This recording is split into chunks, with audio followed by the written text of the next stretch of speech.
स्वागत है आपका। आप देख रहे हैं राज्यसभा टीवी। आपके साथ मैं हूं अदिति। बुलेटिन की शुरुआत करते हैं आज की हेडलाइंस के साथ। चंद्रयान 2 इतिहास रचने को तैयार। आज देर रात चांद पर चंद्रयान 2 के लैंडर विक्रम की लैंडिंग की सभी तैयारियां पूरी। इसरो प्रमुख के सिवन ने कहा, सॉफ्ट लैंडिंग कर रचेंगे इतिहास। राज्यसभा टीवी पर रात 11 बजे से विशेष कवरेज।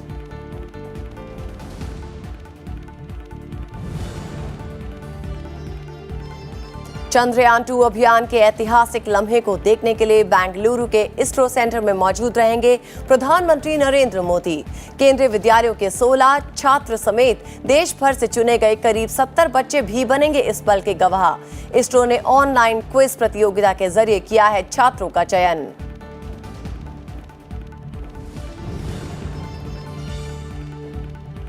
केंद्र की महत्वाकांक्षी बेटी बचाओ बेटी पढ़ाओ योजना में 5 राज्यों का सर्वश्रेष्ठ प्रदर्शन। शानदार क्रियान्वयन के लिए हरियाणा, उत्तराखंड, दिल्ली, राजस्थान और उत्तर प्रदेश को पुरस्कार। लिंग अनुपात में सुधार के साथ अच्छा प्रदर्शन करने वाले जिलों को भी किया गया पुरस्कृत।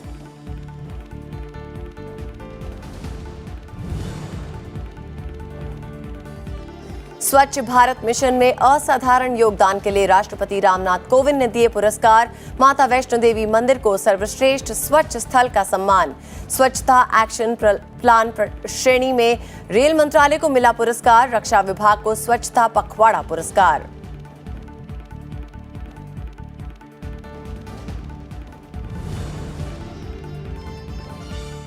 भारत ने पूरे विश्व को हमेशा माना एक परिवार। राष्ट्रपति रामनाथ कोविंद के चुने हुए भाषणों के संकलन के लोकार्पण पर बोले उपराष्ट्रपति एम वेंकैया नायडू। लोकतंत्र के स्वर पुस्तक के दूसरे खंड में राष्ट्रपति के बीते साल जुलाई से जुलाई 2019 तक दिए गए 95 भाषणों का संकलन।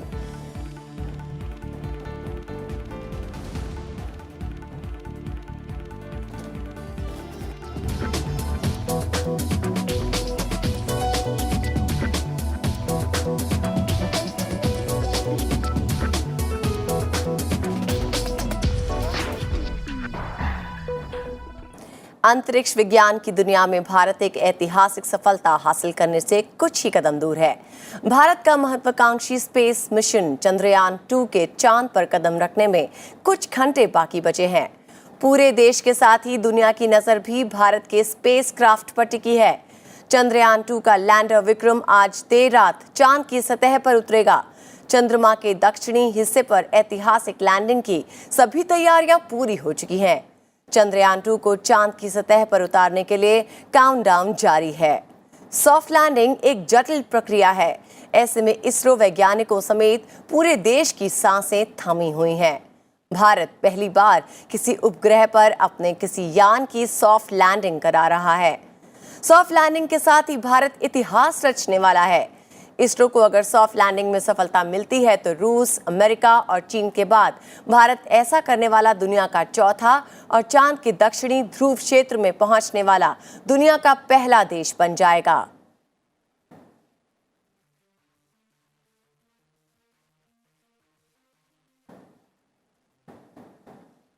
इसरो ने चंद्रयान 2 को 22 जुलाई को GSLV से अंतरिक्ष में प्रक्षेपित किया। चंद्रयान 2 ने अब तक 48 दिनों में कई बाधाओं को पार किया। चंद्रयान ने 24 जुलाई को पृथ्वी की पहली कक्षा में सफलतापूर्वक प्रवेश किया। इसके बाद 26 जुलाई को दूसरी कक्षा, 29 जुलाई को तीसरी कक्षा और 2 अगस्त को चौथी कक्षा में प्रवेश किया। 4 अगस्त को इसरो ने चंद्रयान से खींची गई पृथ्वी की 5 तस्वीरें जारी की। 6 अगस्त को चंद्रयान ने सफलतापूर्वक पृथ्वी की 5वीं कक्षा में प्रवेश किया। यहां 8 दिनों तक घूमने के बाद चंद्रयान 2 ने 14 अगस्त को चांद की तरफ बढ़ना शुरू किया और 20 अगस्त को सफलतापूर्वक चांद की पहली कक्षा में पहुंचा। इसके बाद चंद्रयान 21 अगस्त को चांद की दूसरी कक्षा में प्रवेश किया। 22 अगस्त को इसरो ने चंद्रयान 2 से 2650 किलोमीटर की ऊंचाई से खींची गई चांद की पहली तस्वीरें जारी की। इसके बाद चंद्रयान 28 अगस्त को चांद की तीसरी कक्षा, 30 अगस्त को चौथी कक्षा और 1 सितंबर को 5वीं और आखिरी कक्षा में पहुंच गया। 2 सितंबर को विक्रम लैंडर को चंद्रयान 2 से सफलतापूर्वक अलग किया गया। 3 सितंबर को चंद्रयान 2 को पहली बार डी ऑर्बिट किया गया और 4 सितंबर को डी ऑर्बिट करने की प्रक्रिया को दोहराया गया।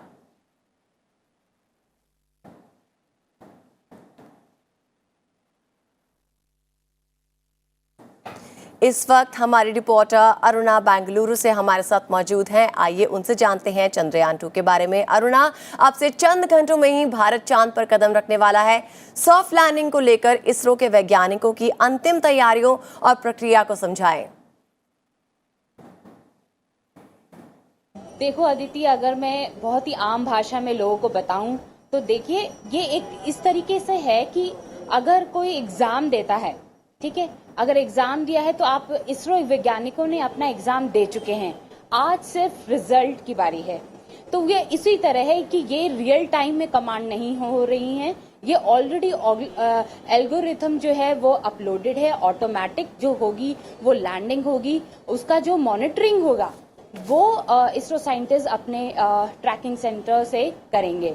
जो आज होगा वो सिर्फ नेल बाइटिंग इवेंट होगा, बहुत ही क्रूशियल है, क्योंकि आज जो उन्होंने कड़ी मेहनत करी है, ना कि 48 डेज की, ये सिर्फ वो 48 डेज की है, ये पूरे तो मैं कहूंगी कि बहुत ही कम से कम 10 सालों की जो मेहनत है वो आज हमें पूरी उम्मीद है कि वो रंग लाएगी। और रही बात और चीज़ों की, जैसे साइंटिफिक इंस्ट्रूमेंट्स की बात करें तो जो 1:30 से 2:30 बजे का जो टाइमिंग है, आज पूरी रात जो है हम जितने मीडिया तो जगी ही रहेगी, लेकिन जितने भी जो कंट्री के लिए जो है वो एक बहुत बड़ी उपलब्धि रहेगी। तो मुझे उम्मीद है कि आज पूरा भारत इसी पर नजर टिकाए है कि जो उपलब्धि अगर मिले तो इसरो को उसके साथ पूरा भारत ही नहीं, विश्व की भी इस पर पूरी नजर रहेगी। तो हमें उम्मीद है, और हम उम्मीद से ज्यादा हम ये उम्मीद करते हैं कि आने वाले समय में अगर ये जो सक्सेसफुल इवेंट रहेगा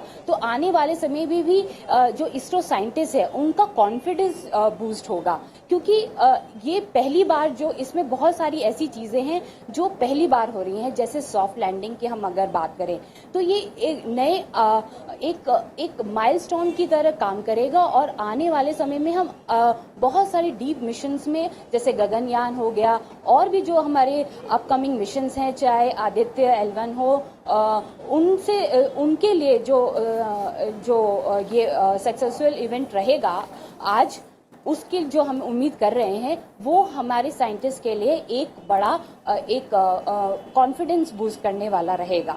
अदिति जी, अरुणा, चांद के दक्षिणी हिस्से पर पहुंचने वाला भारत पहला देश होगा। वैज्ञानिकों की क्या अपेक्षाएं हैं? किन नई बातों का खुलासा हो सकता है?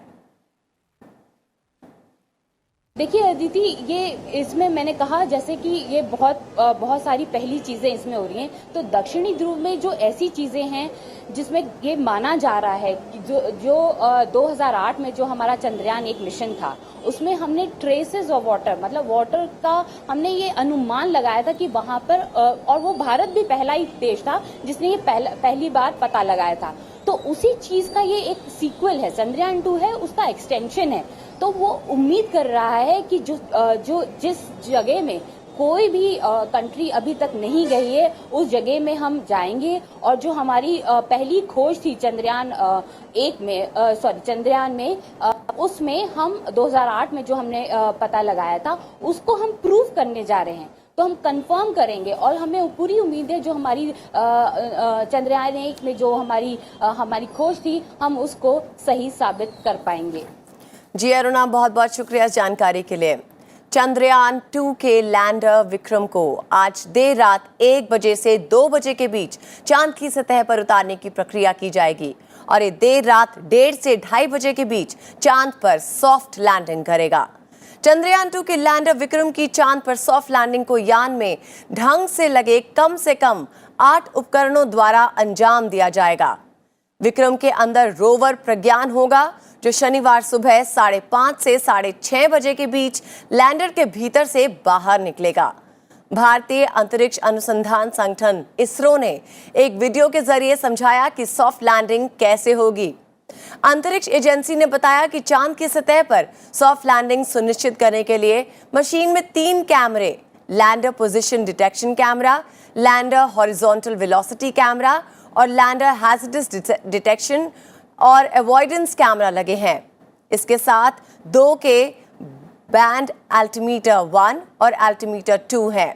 लैंडर के चांद की सतह को छूने के साथ ही इसरो चेस्ट, रंभा और इल्सा नाम के 3 उपकरणों की तैनाती करेगा।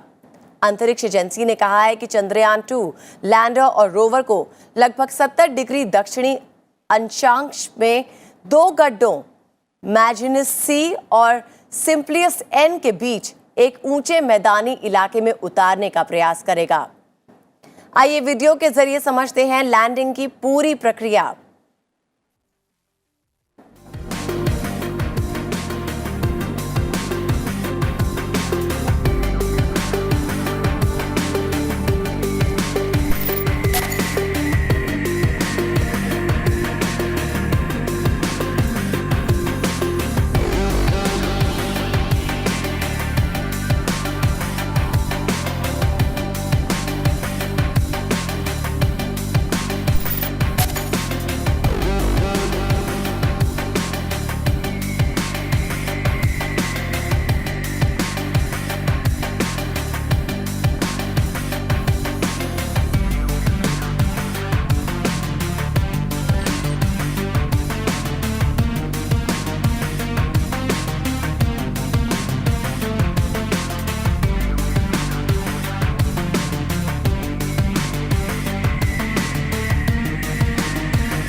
जैसा कि साइंटिस्ट ने बताया, रिसर्च से जुड़े उपकरणों को सुरक्षित रखने के लिए सॉफ्ट लैंडिंग बेहद आवश्यक होती है।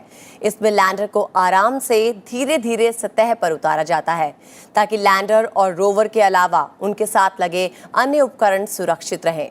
सॉफ्ट लैंडिंग इस मिशन की सबसे जटिल प्रक्रिया है और ये पल इसरो वैज्ञानिकों के दिलों की धड़कनों को थमा देने वाला होगा। वैज्ञानिकों ने इसके बारे में और जानकारी दी। बहुत रोमांचनीय इवेंट है। इसमें पहले विक्रम लैंडर मून के ऊपर, चंद्र के ऊपर उतरता है। उतरने का वो बहुत क्रिटिकल इवेंट है क्योंकि उसका 4 पॉड्स है। उसमें से इवन वो 4 पार्टों इवन लेवल में होना चाहिए। अगर थोड़ा गलती होगा तो वो थोड़ा प्रॉब्लम होता है। इसलिए सब सोच के डिज़ाइन किया है हमारे साइंटिस्ट और इंजीनियर। वो लोग जो जैसे वो अप्रोच करता है वो सभी जगह में जैसे हम हमारे आंखों से देखते हैं वैसे इंस्ट्रूमेंट्स है। वो पता कर लेगा भाई ये अच्छा है, जगह अच्छा है, कोई इसमें कुछ प्रॉब्लम नहीं हो सकता है। ऐसे डिसाइड करने के लिए थोड़ा टाइम घूमता है। उसके बाद लैंड करता है। लैंड करने के लिए उसको सपोज सबका उसके बाद जो होता है वो बहुत इंपॉर्टेंट है।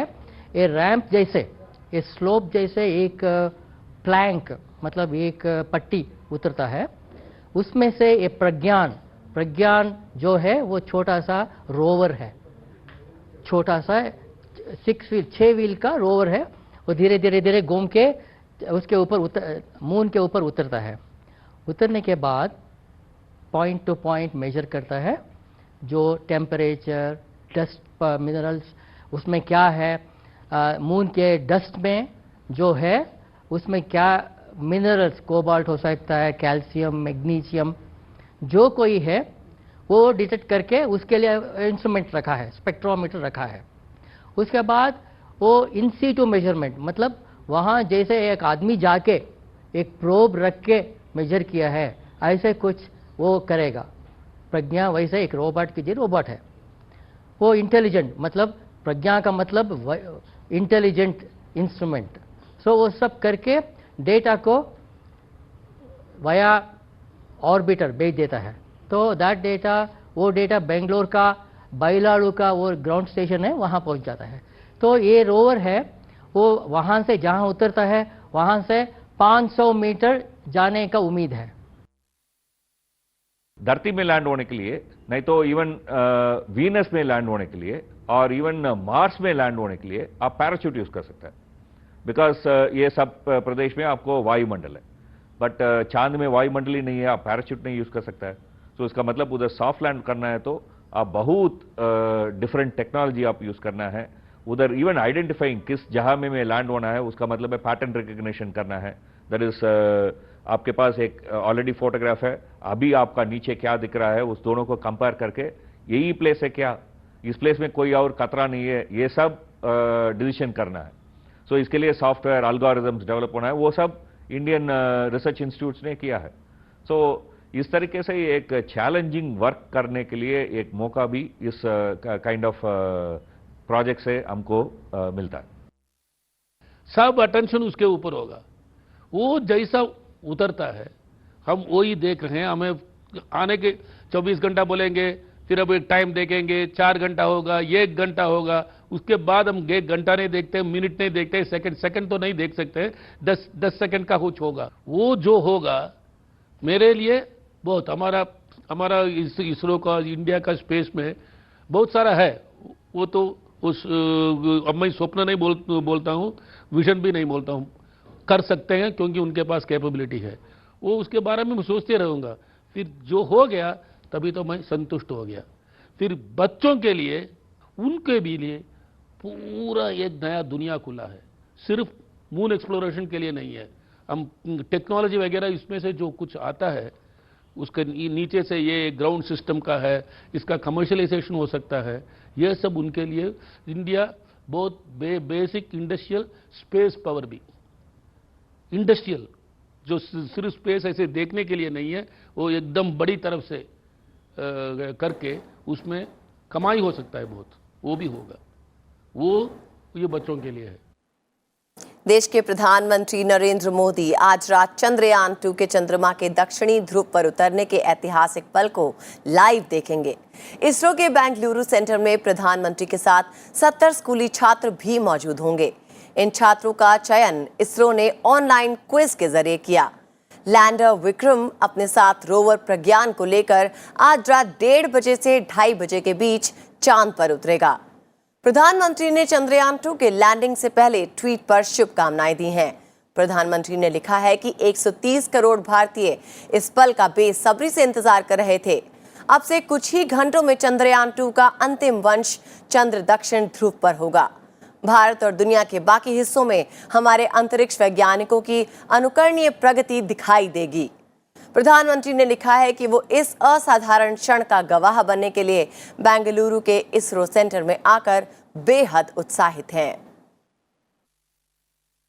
बहुत खुश हूँ क्योंकि चंद्रयान 2 का लैंडिंग मुझे देखने मिल रहा है इसरो के टॉप साइंटिस्ट्स के साथ, पीएम मोदी जी के साथ, तो इसलिए मैं बहुत एक्साइटेड हूँ। बड़ी एक्साइटमेंट है, मैं कब जाऊँ वहाँ, कब सर से मिलूँ, कब उनसे बातें करूँ, कब उनसे सर्टिफिकेट लूँ, कब चंद्रयान 2 को लैंडिंग करते हुए देखूँ। बहुत एक्साइटेड हूँ।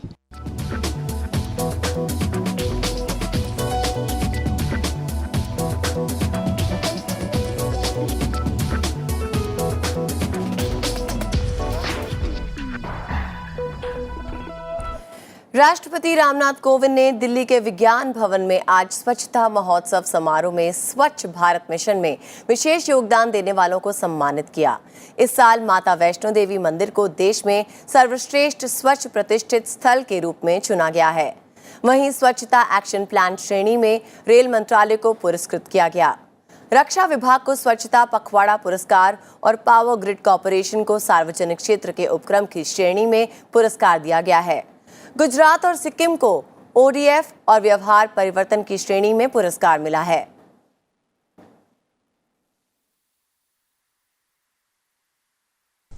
इस अभियान को उत्साह के साथ आगे बढ़ाते हुए ओडीएफ प्लस के लक्ष्यों को प्राप्त करना होगा। साथ ही स्वच्छता के व्यापक अर्थ को अपनाते हुए हमें आगे बढ़ना होगा। उदाहरण के लिए पीने का साफ पानी उपलब्ध कराना भी स्वच्छता के दायरे में आता है। भारत सरकार द्वारा इसी वर्ष शुरू किए गए जल जीवन मिशन की सफलता के लिए भी स्वच्छता एक अनिवार्य शर्त है। कहा जा सकता है कि स्वच्छता ही स्वास्थ्य की मास्टर की यानी कुंजी है। मुझे विश्वास है कि आप सबसे प्रेरणा लेकर हर भारतवासी स्वच्छता द्वारा राष्ट्र निर्माण में अपनी सार्थक भूमिका निभाएगा और ऐसे स्वच्छ भारत की नींव पर ही स्वस्थ भारत और समृद्ध भारत का निर्माण होगा। वो जो आंकड़ों की बात कर रहे थे कि 10 करोड़ से ज्यादा शौचालय आज तक पिछले इस 5 साल के अभियान में बने। देश में 60 करोड़ लोगों का बिहेवियरल चेंज, उनके व्यवहार में परिवर्तन का कार्यक्रम हुआ है। ये निश्चित रूप से ये आंकड़े हम सबको उत्साहित करते हैं, हम सबको प्रोत्साहित करते हैं। उपराष्ट्रपति एम वेंकैया नायडू ने आज दिल्ली में राष्ट्रपति रामनाथ कोविंद के कार्यकाल के दूसरे साल के दौरान दिए गए भाषणों के संग्रह लोकतंत्र के स्वर के दूसरे खंड का विमोचन किया। सूचना और प्रसारण मंत्रालय की ओर से प्रकाशित इस किताब में राष्ट्रपति रामनाथ कोविंद की ओर से जुलाई 2018 से जुलाई 2019 के बीच दिए गए 95 भाषणों को संकलित किया गया है। किताब में 8 हिस्सों में राष्ट्र के नाम संदेश, शिक्षा, सार्वजनिक सेवा, संविधान से जुड़े चुनिंदा भाषणों को शामिल किया गया है। इस मौके पर उपराष्ट्रपति ने कहा कि राष्ट्रपति रामनाथ कोविंद का सामाजिक न्याय और समावेशी विकास के पक्षधर है। अपने भाषणों में वो युवाओं से सामाजिक परिवर्तन और न्याय के संरक्षक के रूप में कार्य करने के लिए प्रेरित रहते हैं।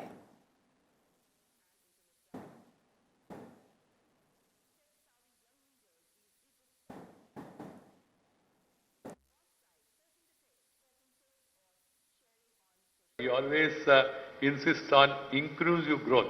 A country of 128 crores, huge country with 28 states, with 700 plus languages, with different religions, with different communities and different social strata. What is required, the priority is to have inclusive growth so that everybody in the country should feel that he is also partner in the development story of the country. That's why the President always guides us in that direction. Being a seasoned and distinguished lawyer, Honorable President is aware of the power and challenges of the profession. Being a firm believer of social change through constitutional methods, Sri Kovindji always emphasizes the potential of legal profession in delivery of justice to the poorest of the poor. राष्ट्रपति महोदय का जीवन सामाजिक न्याय के लिए निरंतर संघर्ष का प्रेरणास्पद रहा है। इसलिए सामाजिक न्याय के सरोकार उनके संबोधनों में निरंतर झलकते हैं। उन्होंने जो भाषण दिए वो इतने महत्वपूर्ण थे, जो गाइडेंस किया बैठकों में, लेकिन ये मुख्य भाषण है दीक्षांत समारोह में जब गए तब क्या हुआ, कैसे भाषण दिया, छात्रों को कैसे गाइड किया, ये बहुत, और उसमें बदलती हुई दुनिया का पूरा विश्लेषण भी दिखता है। संस्कृति पर उन्होंने किया है, संविधान तथा ब्यूरोक्रेसी उस पर भी बात हुआ है, राजधर्म पर बात हुई है। केंद्रीय महिला और बाल विकास मंत्री स्मृति ईरानी ने उन 5 राज्यों और 20 जिलों को सम्मानित किया जिन्होंने बेटी बचाओ बेटी पढ़ाओ को सफलतापूर्वक लागू किया है। स्मृति ईरानी ने हरियाणा, उत्तराखंड, दिल्ली, राजस्थान और उत्तर प्रदेश को लिंग अनुपात सुधारने के लिए सम्मानित किया। इन 5 राज्यों के अलावा उन 20 जिलों को भी सम्मानित किया गया जिन्होंने जन्म के समय लिंग अनुपात सुधारने के अलावा जागरूकता फैलाने और बेटियों को आगे बढ़ाने के लिए उत्कृष्ट काम किए। बता दें कि बेटी बचाओ बेटी पढ़ाओ योजना की शुरुआत 2015 में हरियाणा से हुई थी। नवीनतम रिपोर्ट में कहा गया है कि 2018-2019 लिंग अनुपात बढ़कर 918 से 931 हो गया है। 2015 से ये सफर शुरू हुआ था। राष्ट्रीय स्तर पर लिंग अनुपात 918 था और आज 931 है। 4 कदम सरकारें और समाज चली और 13 पॉइंट्स का इजाफा हुआ। अंग्रेजों के खिलाफ आज़ादी की लड़ाई लड़ने वाले और अपने देश के लिए आज़ादी हासिल करने वाले जिम्बाब्वे के पहले राष्ट्रपति रॉबर्ट गैब्रियल मुगाबे नहीं रहे। शुक्रवार को सिंगापुर के एक अस्पताल में उनका निधन हो गया। रॉबर्ट मुगाबे 95 साल के थे। आंदोलन के दौरान अंग्रेजों ने उन्हें 10 साल तक जेल में बंद रखा था। 1980 में आज़ादी के बाद वो जिम्बाब्वे के पहले राष्ट्रपति बने। रॉबर्ट मुगाबे के भारत और भारतीय नेताओं के साथ अच्छे संबंध थे। भारत ने उनकी मृत्यु पर गहरी संवेदना व्यक्त की है। विदेश मंत्रालय ने बयान जारी कर कहा है कि रॉबर्ट मुगाबे भारत के सच्चे मित्र थे। उन्होंने भारत जिम्बाब्वे संबंधों को स्थापित करने में अहम योगदान किया था। वो आज़ादी के प्रतीक थे और अफ्रीका के बड़े नेता के रूप में उभरे जिन्होंने अफ्रीकी मुद्दों को आवाज़ दी। उन्होंने अपना जीवन अपने देश के लोगों की बेहतरी के लिए लगा दिया। उनकी मृत्यु से दुनिया ने इस युग के एक बड़े नेता को खो दिया है।